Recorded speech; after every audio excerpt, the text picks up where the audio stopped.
സ്വാഗതം out of ഫോക്കസിലേക്ക്. Wayanad Pookode veterinary സർവകലാശാലയിലെ വിദ്യാർത്ഥിയായിരുന്ന സിദ്ധാർത്ഥിന്റെ മരണം തന്നെയാണ് ഇന്നും കേരളം സജീവമായി ചർച്ച ചെയ്തുകൊണ്ടിരിക്കുന്നത്. ഇതുവരെ 10 പേരാണ് ഈ കേസുമായി ബന്ധപ്പെട്ട് പിടിയിലായിട്ടുള്ളത്. അതിൽ ഏറെ പേരും SFI പ്രവർത്തകരാണ് താനും. ഇതാണ് പ്രതിഷേധം ഒന്നുകൂടി ശക്തമാകാൻ കാരണമായിട്ടുള്ളത്. അതിക്രൂരമായ മർദ്ദനത്തിനും ആൾക്കൂട്ട വിചാരണയ്ക്കുമൊക്കെ ശേഷമാണ് സിദ്ധാർത്ഥിന് മരണം സംഭവിച്ചത് എന്നാണ് പോലീസ് ഉറപ്പിച്ചു പറയുന്നത്. തന്റെ മകൻ ആത്മഹത്യ ചെയ്യില്ല, കൊലപ്പെടുത്തിയതാണ് എന്ന് സിദ്ധാർത്ഥിന്റെ അച്ഛനും അമ്മയും പറയുന്നുണ്ട്. എന്തായാലും ഇതുവരെ പ്രതിപക്ഷം ഈ വിഷയം ശക്തമായി തന്നെ സർക്കാരിനെതിരെ ആയുധമാക്കുകയാണ്. പ്രതികൾ SFI പ്രവർത്തകരായതുകൊണ്ട് തന്നെ അവരെ സംരക്ഷിക്കാനും അതുപോലെ തന്നെ അന്വേഷണം വഴിതിരിച്ചുവിടാനുമുള്ള ശ്രമങ്ങൾ അത് പോലീസിന്റെ ഭാഗത്ത് നടക്കം ഉണ്ടാകുന്നുണ്ട് എന്നാണ് പ്രതിപക്ഷം ആരോപണം ശക്തമാക്കുന്നത്. ദാവൂസർ, ഒരു ക്യാമ്പസിനകത്ത് വെച്ച് അല്ലെങ്കിൽ ഹോസ്റ്റലിനുള്ളിൽ വെച്ച് ഒരുപാട് വിദ്യാർത്ഥികൾ നോക്കി നിൽക്കെ ഒരാൾക്കൂട്ട വിചാരണ നടക്കുന്നു, അതിക്രൂരമായ മർദ്ദനം ഉണ്ടാകുന്നു, ഒരാളും അതിനെതിരെ അപ്പോൾ പ്രതികരിക്കുന്നില്ല. അങ്ങനെ ഒരു അറ്റ്മോസ്ഫിയർ വളർത്തിയെടുത്തിട്ടുണ്ടെങ്കിൽ, അല്ലെങ്കിൽ ഒരു ക്രിമിനൽ സംഘങ്ങൾ വളരുന്ന തരത്തിലേക്ക് ആ ക്യാമ്പസിനെ മാറ്റിയെടുത്തിട്ടുണ്ട് എങ്കിൽ അതിൻ്റെ ഒരു ഉത്തരവാദിത്വം അത് SFIക്ക് തന്നെയല്ലേ? ദിവ്യ, ഈ ആൾക്കൂട്ട ആക്രമണം നടക്കുമ്പം ഇത്ര ആളുകൾ നോക്കി നിന്നു, അവർ ഒരക്ഷരം മിണ്ടിയില്ല എന്നാണല്ലോ ഇപ്പോൾ ദിവ്യ പറഞ്ഞത്. അതുമാത്രമല്ല, ദിവ്യ ഇപ്പോൾ 2 ദിവസമല്ലേ ഇതിൻ്റെ വാർത്തകൾ വായിക്കുന്നില്ലേ? ഇത്രയും ദിവസത്തിനിടയിൽ അവിടുത്തെ ഏതെങ്കിലും ഒരു കുട്ടിയുടെ ഒരു ബൈറ്റ് ഇതുമായി ബന്ധപ്പെട്ട് ദിവ്യ കണ്ടോ? ഇല്ല. എന്തോരം ചാനലിൽ എന്തോരം വാർത്തകൾ ചെയ്തു, ഒരു കുട്ടി സംസാരിക്കുന്നില്ലല്ലോ. അപ്പോൾ ഞാനത് നമ്മുടെ റിപ്പോർട്ടർ അനീസിനോട് അതിനെക്കുറിച്ച് ചോദിച്ചു, എന്താണ് അങ്ങനെ? അപ്പോൾ അനീസ് പറഞ്ഞൊരു കാര്യം വെച്ചാൽ ആരും സംസാരിക്കില്ല, എല്ലാവർക്കും പേടിയാണെന്ന് മാത്രമല്ല വേറൊരു ഗുരുതരമായൊരു കാര്യം അവൻ പറഞ്ഞതെന്ന് വെച്ചിട്ടുണ്ടെങ്കിൽ, ഇപ്പം തന്നെ ചില അധ്യാപകർ ഈ കുട്ടികളിൽ ചിലരെ വിളിക്കുന്നുണ്ട്, ഇനി ക്ലാസ്സുകൾ ഇനിയും തുടങ്ങുമല്ലോ, നമ്മൾക്ക് ഇനിയും കാണണ്ടേ, ഇൻറ്റേർണൽ മാർക്കുകളൊക്കെ വേണ്ടേ എന്ന മട്ടിൽ അധ്യാപകരിൽ ചിലർ നോക്കണം, അധ്യാപകരിൽ ചില കുട്ടികളോട് സംസാരിച്ചു എന്നാണ് പറയുന്നത്. അപ്പോൾ അതിനൊരു അവസ്ഥ ഒന്ന് ആലോചിച്ച് നോക്കൂ. അപ്പോൾ ഇത്രയും ആളുകളുടെ 160ഓളം ആളുകളുടെ മുമ്പിൽ ഇവനെ നഗ്നനാക്കി നിർത്തി മണിക്കൂറുകളോളം മർദ്ദിച്ചു എന്നാണ്. മണിക്കൂറുകളല്ല, ദിവസങ്ങൾ. 3 ദിവസം അല്ല, ഈ ആദ്യത്തെ സംഭവം നടക്കുന്നത് 3 മണിക്കൂർ മർദ്ദിച്ചു, ബെൽറ്റ് പൊട്ടുകൾ അടിച്ചു, കേബിൾ കൊണ്ട് കഴുത്തിലിട്ട് മുറുക്കി, വയറ്റത്ത് ചവിട്ടി, നെഞ്ചത്ത് ചവിട്ടി, ഇതൊക്കെയാണല്ലോ റിപ്പോർട്ടിലുള്ളത്. ഇത് ആളുകൾ കണ്ടു നിൽക്കുകയാണ്. ആ ഹോസ്റ്റലിലെ 160-ലധികം വിദ്യാർത്ഥികൾ നോക്കി നിൽക്കുകയാണ്. ഓക്കെ, ഫൈൻ, അവർക്ക് മിണ്ടാൻ പറ്റില്ല. ഇതാണ് SFIയുടെ ജനാധിപത്യം എന്ന് പറഞ്ഞിട്ട് ഇങ്ങനെയാണ് അവർ തെരഞ്ഞെടുപ്പിൽ ജയിക്കാറുള്ളത്. ഈ തെരഞ്ഞെടുപ്പിൽ ജയിക്കുന്നത് എന്ന് വെച്ചിട്ടാണ് ക്യാമ്പസുകളൊക്കെ ഞങ്ങളുടെ കൂടെയാണെന്ന് അവർ പറയുന്നത്. അപ്പോൾ എന്താണ് ദിവ്യ ചോദിച്ച ചോദ്യത്തിന് ഉത്തരം അതാണ്. SFI എന്താണ് ക്യാമ്പസുകളെ ചെയ്തുകൊണ്ടിരിക്കുന്നത് എന്നുള്ളതിൻ്റെ ഉത്തരം അവിടെ ഉണ്ട്. പക്ഷേ എൻ്റെ പ്രശ്നം അതല്ല. ഈ സിദ്ധാർത്ഥിനെ മർദ്ദിച്ചിട്ട് 15-ാം തീയതിയാണ് ഈ സംഭവം നടക്കുന്നത്. 15-ാം തീയതി 3 ദിവസം കഴിഞ്ഞിട്ടാണ് സിദ്ധാർത്ഥ് മരിക്കുന്നത്. ആത്മഹത്യയാണോ കൊലപാതകം എന്തോ ആട്ടെ എന്ന് പറഞ്ഞാൽ ഈ 3 ദിവസം മർദ്ദനമേറ്റ ജീവച്ഛവമായ സിദ്ധാർത്ഥ് ആ ഹോസ്റ്റലിലുണ്ട്, അവൻ്റെ മുറിയിലുണ്ട്. വെള്ളവും ഭക്ഷണവും നിഷേധിക്കപ്പെട്ടിട്ട് അവനവിടെ ഉണ്ട്. പോസ്റ്റ്മോർട്ടം റിപ്പോർട്ടിൽ പറയുന്ന അവൻ്റെ വയറ്റിൽ ജലാംശമില്ലായിരുന്നു എന്നാണ് പറയുന്നത്. വെള്ളം കിട്ടാതെയാണ് മരിച്ചതെന്ന് പറയുന്നത്. എനിവേ, ഇവന് മർദ്ദനമേറ്റു മരണപ്പെടുന്നതിനിടയിൽ 3 ദിവസം ഉണ്ടല്ലോ. ഈ 3 ദിവസം കോളേജിൻ്റെ ഉത്തരവാദപ്പെട്ടവരാരും ഇത് അറിഞ്ഞില്ല എന്ന് പറഞ്ഞാൽ വിശ്വസിക്കാൻ പറ്റും? കുട്ടികളുടെ കാര്യം നോക്കുന്ന ഡീൻ ഉണ്ടല്ലോ, എന്താണ്, ഡോക്ടർ MK നാരായണൻ അല്ലേ, ഇദ്ദേഹം ഇത് അറിഞ്ഞില്ല, അല്ലെങ്കിൽ കോളേജിൻ്റെ, ഹോസ്റ്റലിൻ്റെ, യൂണിവേഴ്സിറ്റിയുടെ ഉത്തരവാദപ്പെട്ട ആരും ഇത് അറിഞ്ഞില്ല എന്ന് പറഞ്ഞാൽ അവിശ്വസനീയമാണത്. പക്ഷെ എന്തുകൊണ്ട് അതിലൊരു നടപടി ഉണ്ടായില്ല? ഇത്രയും മാരകമായ മർദ്ദനമേറ്റ ഒരു വിദ്യാർത്ഥി അവിടെ നിൽക്കുമ്പോൾ ഇവരെന്ത് ചെയ്തു? അപ്പോൾ അതിനെക്കുറിച്ച് പറയുന്നത് അത് നമ്മളെ കുട്ടികളെ ഇടയ്ക്കിടയ്ക്ക് ഉണ്ടാകുന്നതല്ലേ. ഇതാണ് ഡീനിൻ്റെ നിലപാട്. നമ്മളെ കുട്ടികൾ ഇങ്ങനെയൊക്കെ എപ്പോഴും ചെയ്യും. അവിടെ ഈ പറയുന്ന ആൾക്കൂട്ട വിചാരണ പതിവാണ്, സ്ഥിരമുള്ളതാണ്. അതിൽപ്പെട്ട ഒന്നായിട്ട് മാത്രം പറയുന്നത്. അതിലിപ്പോൾ എന്തിന് നമ്മൾ ഇടപെടണം? നമ്മളെ കുട്ടികൾ എപ്പോഴും ചെയ്യുന്നതല്ലേ, അതിൽ നമ്മൾ എന്തിന് ഇടപെടണം? ഇതാണ് സമീപനം. അതുകൊണ്ട് ഞാൻ ഇന്നലെ ഈ ചർച്ചയിൽ പറഞ്ഞു, ഈ പറയുന്ന SFI ക്യാമ്പസുകൾ നടത്തുന്ന ഈ അതിക്രമം എന്ന് പറയുന്നത് അത് ഒരു സിസ്റ്റമാണ്, ഒരു വലിയ ഇതൊരു ക്രിമിനൽ ആക്റ്റല്ല, ഇതൊരു ക്രിമിനൽ സിൻഡിക്കേറ്റാണ്. അതിൽ ആരൊക്കെയാണുള്ളത്? അതിൽ SFI ഉണ്ട്, ഇടതുപക്ഷ അധ്യാപക സംഘടനകളുണ്ട്, അനധ്യാപക സംഘടനയുണ്ട്.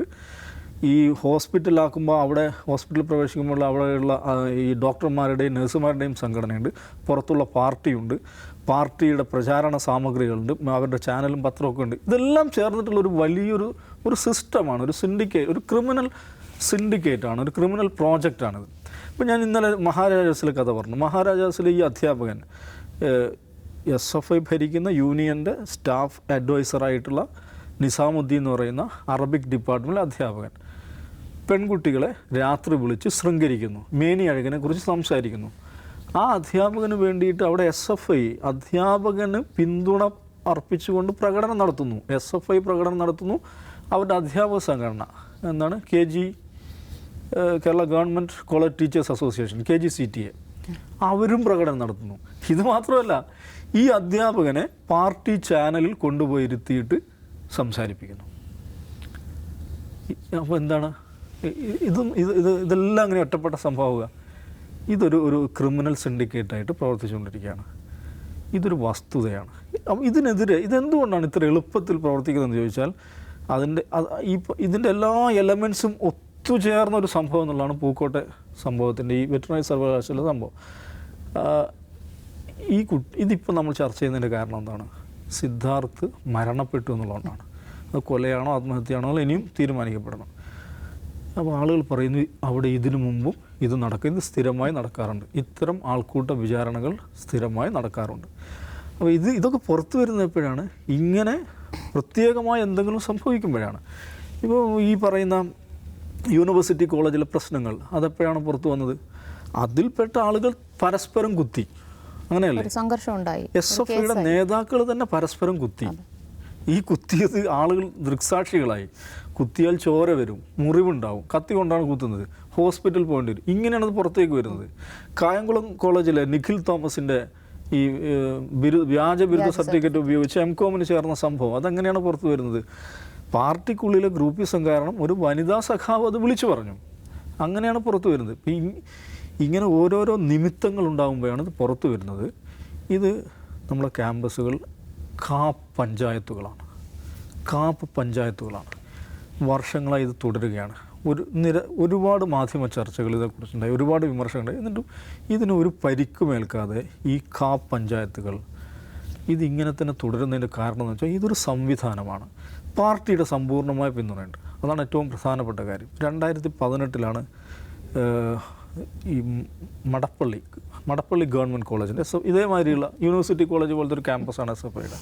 അവിടെ ഈ സൽവ അബ്ദുൽ ഖാദർ എന്ന് പറഞ്ഞ വിദ്യാർത്ഥിനിയെ SFIക്കാർ ആക്രമിച്ച് ആ സമയത്ത് വലിയ പ്രശ്നമായിരുന്നു. അപ്പോൾ അവളെ ആക്രമിക്കുന്നു. ആ കുട്ടി ഇതേമാതിരി സംസാരിക്കുന്ന, പുറത്ത് കമൗട്ട് ചെയ്യുന്ന, തുറന്ന് സംസാരിക്കുന്ന കുട്ടി, അതിൻ്റെ വലിയ വിവാദമാകുന്നു, മാധ്യമങ്ങളിൽ വാർത്തയാവുന്നു. ആ സമയത്ത് SFI എന്താ ചെയ്യുന്നറിയോ? സൽവ അബ്ദുൽ ഖാദറിനെ പുറത്താക്കണം എന്ന് പറഞ്ഞ് അനിശ്ചിതകാല സമരം പ്രഖ്യാപിക്കണം. ഒന്ന് ആലോചിക്കണം. ഇവരുടെ ആക്രമണത്തിന് വിധേയമായ ഒരു കുട്ടിയെ പുറത്താക്കണം എന്ന് പറഞ്ഞു. എന്നിട്ട് അവരവിടെ ബോർഡ് വെക്കുന്നു. ആ ബോർഡിൽ എഴുതി വെച്ച് ശ്രദ്ധിക്കണം, പർദ്ദയിട്ട വിഷജന്തു സൽവ അബ്ദുൽ ഖാദറിനെ പുറത്താക്കുക. ഇതാണ് ഒരു ബോർഡ്. എന്നിട്ട് ഈ വിവാദങ്ങളിങ്ങനെ കത്തിപ്പടരുമ്പോൾ അവിടെ CPIMൻ്റെ വിശദീകരണ സമ്മേളനം നടക്കുകയാണ്. ആ വിശദീകരണ സമ്മേളനം ഉദ്ഘാടനം ചെയ്യാൻ വരുന്ന ആരാണെന്നറിയോ? സാക്ഷാൽ കോടിയേരി ബാലകൃഷ്ണൻ. ഇതാണ് ഇതിൻ്റെ പ്രശ്നം. ഈ പറയുന്ന ഇപ്പോൾ SFIയുടെ ആൺപ്രവർത്തകർ ഈ പെൺകുട്ടിയെ ആക്രമിച്ചു. ശേഷം അവൾക്കെതിരെ അതിഭയങ്കരമായ വിദ്വേഷ ക്യാമ്പയിൻ നടത്തുന്നു, ഓൺലൈനിലും ഓഫ്ലൈനിലും നടത്തുന്നു. എന്നിട്ട് അതിനെ ന്യായീകരിക്കാൻ പാർട്ടിയുടെ സംസ്ഥാന സെക്രട്ടറിയാണ് വരുന്നത്. അങ്ങനെ നിലനിർത്തുകയാണ് ഇതിനെ. ഈ വിമർശനം ഇടതുപക്ഷ വിരുദ്ധർ മാത്രം ഉന്നയിക്കുന്ന വിമർശനമല്ല. ഇവർക്കുള്ളിൽ ഇവരുടെ കൂടെയുള്ള AISFൻ്റെ 2021 മറ്റോ അല്ലേ MG കോളേജിൽ ഇവരുടെ MG കോളേജ് ഇലക്ഷൻ നടക്കുമ്പോൾ അവരുടെ വനിതാ MG യൂണിവേഴ്സിറ്റിയിൽ ഇലക്ഷൻ നടക്കുമ്പോൾ ആക്രമിക്കപ്പെടുന്നു. അന്ന് ആ പെൺകുട്ടിയെ എന്താണ് നിമിഷ എന്ന് പറയുന്ന കുട്ടി അവിടെ നിന്ന് ചോദിക്കുന്നത്, എടോ സ്വാതന്ത്ര്യം എന്നുള്ളത് എന്താണ്, ആ വാക്കിൻ്റെ അർത്ഥം എന്താണെന്ന് പഠിക്കൂ എന്ന് ഈ ക്യാമറകൾക്ക് മുമ്പിൽ ഈ പെൺകുട്ടി പൊട്ടിത്തെറിക്കുന്നുണ്ട്. അവിടെ ഒരു സീറ്റിലാണ് AISF മത്സരിച്ചത്. KSU ഇലക്ഷൻ ബഹിഷ്കരിച്ചതാണ്. AISF മാത്രമാണ്, ബാക്കി സീറ്റുകൾ SFI നേരിട്ട് തിരഞ്ഞെടുക്കപ്പെടുന്നു. KSU ഈ ഇലക്ഷൻ പ്രോസസ്സിൽ കുഴപ്പം കൊണ്ട് തന്നിട്ടാണ് ബഹിഷ്കരിക്കുന്നത്. AISF ഒരു സീറ്റിലോ മറ്റാണ് ബാക്കിയുള്ളത്. അതുപോലും സഹിക്കാൻ പറ്റുന്നില്ല. എന്നിട്ട് അവരുടെ വനിതാ നേതാവിനെ അടക്കം ആക്രമിക്കുന്നു. അതിനുശേഷം ഈ ജനയുഗം, CPIയുടെ മുഖപത്രമായിട്ടുള്ള ജനയുഗം ലേഖനം എഴുതുന്നുണ്ട്. ഫാസിസ്റ്റ് കുട്ടികൾ എന്നാണ്, ഫാസിസ്റ്റ് കുഞ്ഞുങ്ങൾ, ഈ നാളെ കൂട്ടിലേക്ക് പോകാനുള്ള കുഞ്ഞുങ്ങൾ എന്നാണ് പിന്നെ SFIയെക്കുറിച്ച് ഇവർ ജനയുഗം എഴുതുന്നത്. അപ്പോൾ ജനയുഗം പത്രവും AISFിൻ്റെ നിരവധി റിപ്പോർട്ടുകൾ നമ്മുടെ മീഡിയയിൽ നടന്ന കേരള സമ്മിറ്റ് എന്ന് പറഞ്ഞ പ്രോഗ്രാമിൽ പിന്നെ യൂണിവേഴ്സിറ്റി കോളേജിൽ ഇതേപോലെ നഗ്നനാക്കി തുണിയുരിക്കപ്പെട്ട് ആക്രമിക്കപ്പെട്ട AISFിൻ്റെ ഒരു സംസ്ഥാന നേതാവ് വന്നിട്ട് സംസാരിച്ചു. ആരാണ് ചെയ്യുന്നത്? SFI ആണ്. അപ്പോൾ ഞാൻ പറയുന്നത് ജസ്റ്റിസ് PK ഷംസുദ്ദീൻ്റെ നേതൃത്വത്തിലുള്ള ഒരു അന്വേഷണ സംഘം ഈ ക്യാമ്പസുകൾ സന്ദർശിച്ചു. ഒരു അന്വേഷണ റിപ്പോർട്ട് പുറത്തുവിട്ടിട്ടുണ്ട്. അവരത് പറഞ്ഞ ടോർച്ചർ ചാമ്പേഴ്സ് എന്നാണ് ഈ ക്യാമ്പസുകൾ വിഷയം. അത് പേരെടുത്ത് പറഞ്ഞ ക്യാമ്പസുകൾ university college, Maharajas college, Madappally college. ഇനിയിപ്പോൾ ഞാൻ ഒരു കാര്യം പറയാം. ഈ പറയുന്ന പൂക്കോട്ടെ ഈ ഇപ്പോൾ അറസ്റ്റിലായ SFI പ്രവർത്തകരുണ്ടല്ലോ, SFI നേതാക്കൾ, അവർ കുറേ ദിവസം കഴിഞ്ഞാൽ ജയിലിൽ നിന്ന് പുറത്തു വരുമല്ലോ. അന്ന് എന്താ സംഭവിക്കുക നോക്കിക്കോ. അന്ന് ഗുൽമോഹർ കവിതകളുമായിട്ട് ഇവരെ സ്വീകരിക്കും. പ്രിയ സഖേ, ഗുൽമോഹർ ചുവട്ടിൽ നമ്മൾ കണ്ടുമുട്ടിയിട്ട് എത്ര ദിവസങ്ങളായി, ബൂർഷ്വാസിയുടെ കന്മതിലുകൾക്കപ്പുറത്ത് നീ പോയിരിക്കുമായിരുന്നല്ലോ എന്നൊക്കെ ചോദിച്ച് ഗുൽമോഹർ കവിതകൾ എഴുതി ഇവരെ കാൽപ്പനികവൽക്കരിക്കും. ഇതാണ് ചെയ്തുകൊണ്ടിരിക്കുന്നത്. ഇതിന് പിന്തുണ നൽകുന്ന എന്താണ് ഇടതുപക്ഷം, ഹൃദയപക്ഷം, വിയോജിപ്പോടെ ഇടതുപക്ഷം എന്നൊക്കെ പറയുന്ന കുറേ സാംസ്കാരിക പ്രവർത്തകരുണ്ട്. ഒരു കാര്യം അതാണ്, ഈ നമ്മുടെ നാട്ടിലേക്കുള്ള ഒരു പരിപാടിയാണല്ലോ വസ്തുതാന്വേഷണ സംഘം എന്ന് പറയുന്ന, കുഴപ്പങ്ങളുണ്ടാകുന്ന കലാപങ്ങളുണ്ടാകുന്ന പ്രദേശങ്ങളിലൊക്കെ അഭിഭാഷകർ, മാധ്യമപ്രവർത്തകർ, മനുഷ്യാവകാശ പ്രവർത്തകർ, അങ്ങനെയുള്ള ഒരു വസ്തുതാന്വേഷണ സംഘം, ഒരു സ്വതന്ത്ര വസ്തുതാന്വേഷണ സംഘം കാസർഗോഡ് മുതൽ തിരുവനന്തപുരം വരെയുള്ള കേരളത്തിലെ ക്യാമ്പസുകൾ സന്ദർശിച്ച് ഒരു വസ്തുതാ പഠന റിപ്പോർട്ട് തയ്യാറാക്കണമെന്ന് ഞാൻ പറയാം. അപ്പോൾ മനസ്സിലാവും എന്താണ് കേരളത്തിലെ ക്യാമ്പസുകളിൽ നടന്നുകൊണ്ടിരിക്കുന്നത്.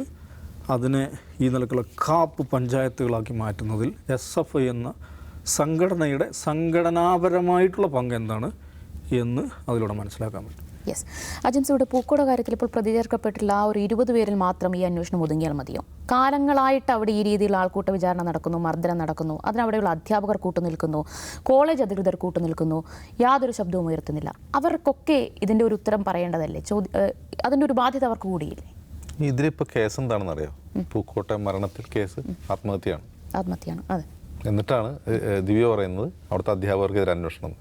പ്രത്യക്ഷത്തിൽ തന്നെ ഒരു കൊലപാതക കേസ് എടുക്കാവുന്ന കുറ്റകൃത്യം അവിടെ നടന്നിട്ടുണ്ട്. അവിടെ മർദ്ദനം ഉണ്ടായിട്ടുണ്ട്, ആൾ മരിച്ചിട്ടുണ്ട്. 3 ദിവസം തുടർച്ചയായിട്ട് മർദ്ദനം ഉണ്ടായിട്ടുണ്ട്, ഒരാൾ മരിച്ചിട്ടുണ്ട്. എന്നിട്ട് അവിടെ കോളേജ് ഡീൻ ഇന്നലെ കൊടുത്ത വിശദീകരണം, രജിസ്ട്രാർക്ക് കൊടുത്ത വിശദീകരണം എന്താണ്? ഇങ്ങനെ മർദ്ദനം ഉള്ളതായിട്ട് എനിക്ക് അറിയില്ല എന്നാണ് ഡീൻ പറയുന്നത്. അപ്പോൾ അവിടെയാണ് ദിവ്യ ചോദിക്കുന്നത് അധ്യാപകർക്കെതിരെ അന്വേഷണം വേണ്ടത്. ഒന്നും നടക്കില്ല, അതൊന്നും അല്ല, അത് നടക്കില്ല, അങ്ങനെയൊന്നും ഉണ്ടാവില്ല.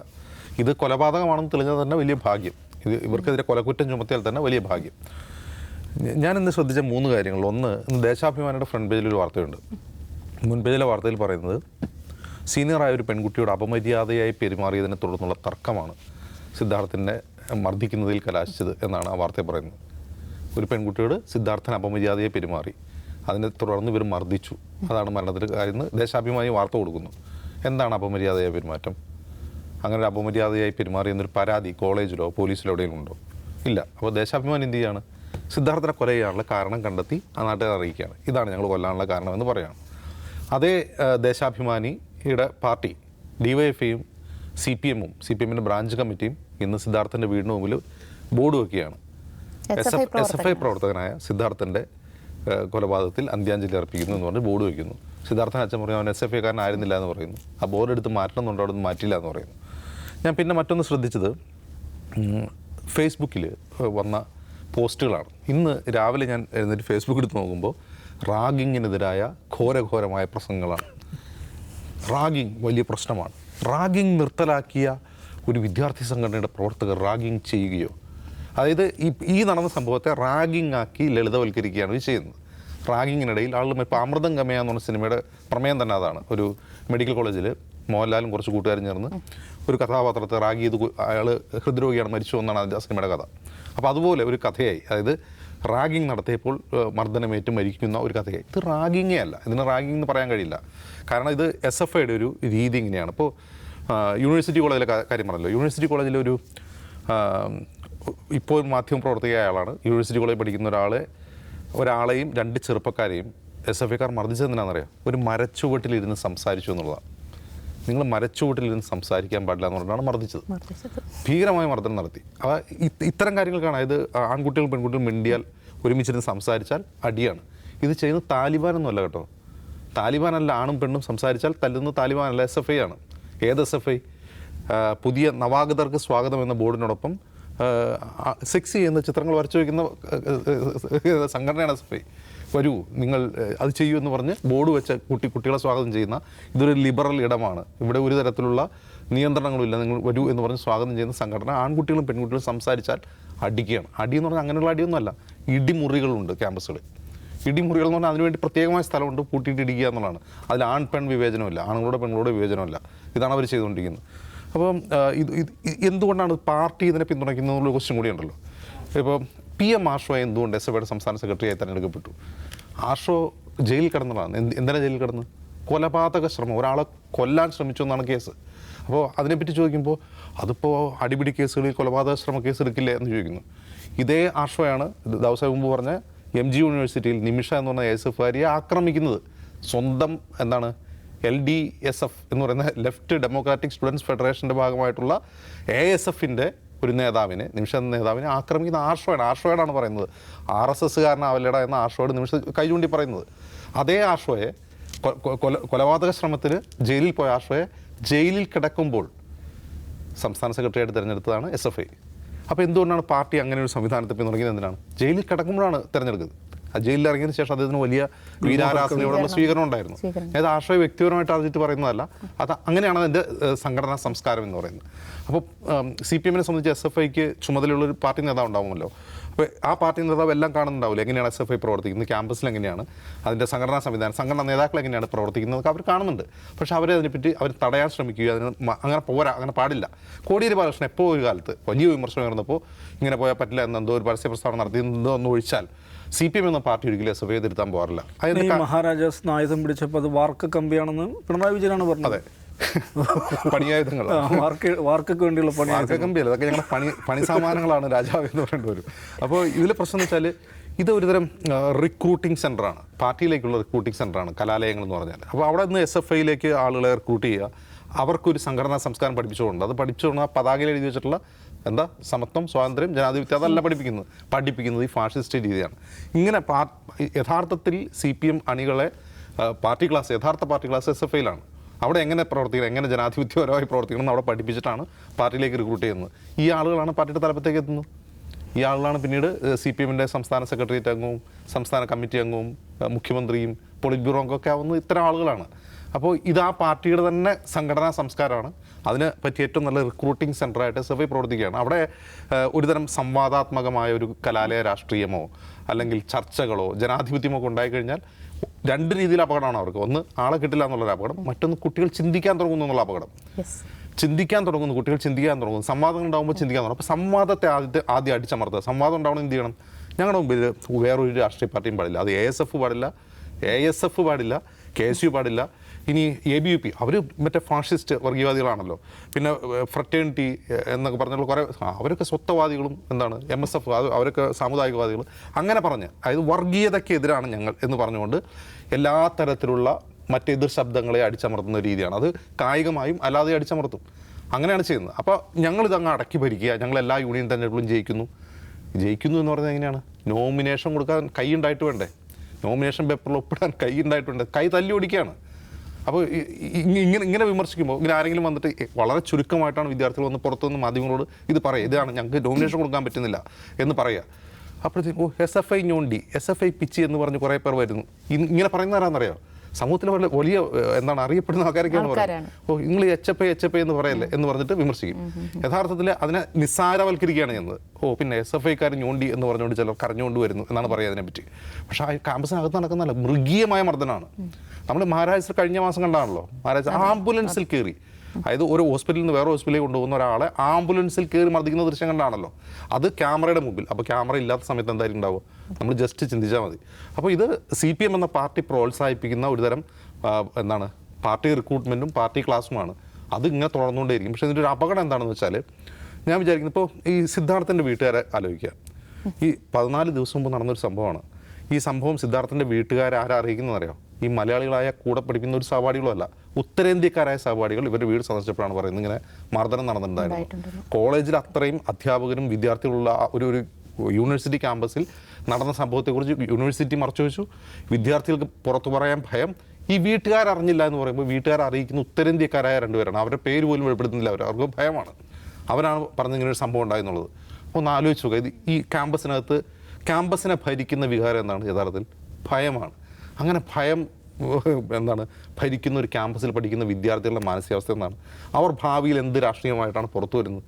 എന്തായിരിക്കും ഈ SFI എന്ന സംഘടനയോടും അവരുടെ മാതൃസംഘടനയോടും ഈ വിദ്യാർത്ഥികളുടെ, ഈ ഭയപ്പെട്ട് പഠിക്കുന്ന വിദ്യാർത്ഥികളുടെ മനോഭാവം എന്തായിരിക്കും? നാളെ ഈ സിദ്ധാർത്ഥൻ്റെ അച്ഛനും അമ്മയും CPMനെ എതിർക്കാൻ വേണ്ടി ഏത് രാഷ്ട്രീയത്തോടൊപ്പം പോകും? അത് യഥാർത്ഥത്തിൽ ഈ സംസ്ഥാനത്തെ രാഷ്ട്രീയത്തെ ഏത് രീതിയിലായിരിക്കും മാറ്റുക എന്നുള്ളത് CPM ആലോചിച്ചാൽ നല്ലത്. സ്വന്തം ശവക്കുഴി തോണ്ടാതിരിക്കുക എന്നുള്ളതാണ് അതിൽ കാര്യം.